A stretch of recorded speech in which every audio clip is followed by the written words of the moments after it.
dégg ko mooy woyu rëy. woyu rëy. jikko mooy nit soppil sa jikko ji. man su ma yokkoon Titi bi muy def morceau boobu. dama ciy dugg.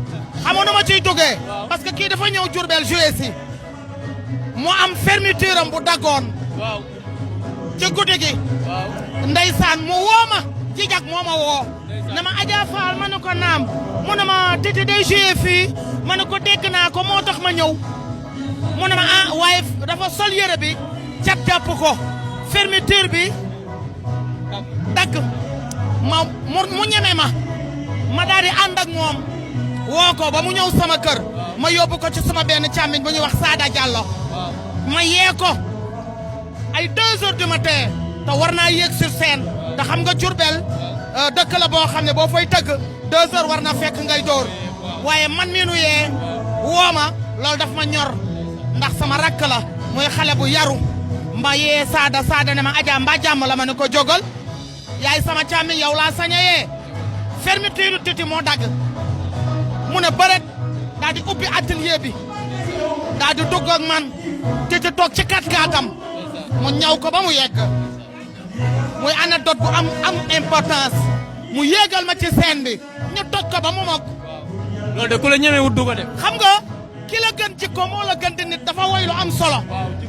parce que nit ki jikko olof Njaay moo ne jikko du ganeyaan jikko du ganeyaan ndax tey foo ne sa jikko nga lay xaar ci buntu bi tey Titi am na kanam goo xam ne su ma ko wanoon du ma wax dama am fulla nanguma ku ma yab waaye kii du benn doomu aadama dafa naturel looloo tax mu neex ma waaye sama sa boobu soo ma ci invité woon ñu dégg dëgg programmeel beneen nga invité. bien sûr dama ko ci non man dama bëgg a def sax ak ñoom ñu def dara ndax man comme yàlla def na ci lépp lay yëngu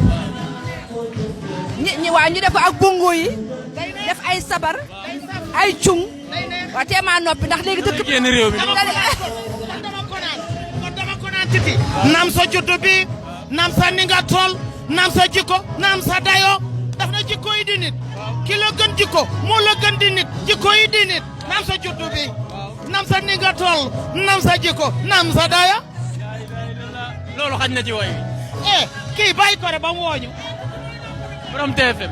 dégg nañ ci loole daga laa laalaate ba ana bool bi. bool bi ma nga jox ta ba waaye jage na ma Titi.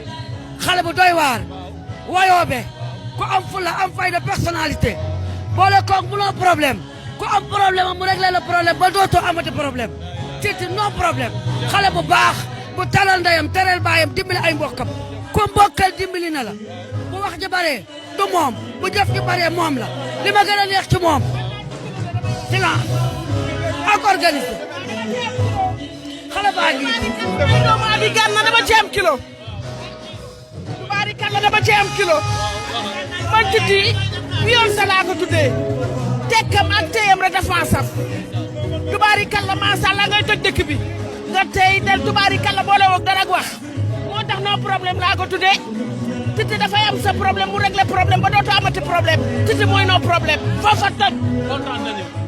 ayca mbokku internet yi ni leen ko waxee en direct Radisson Yoro Ndiaye artiste bu ngeen fi gis bu mu leen jaaxal ndax noonu la mel ci scène musicale bi Yoro.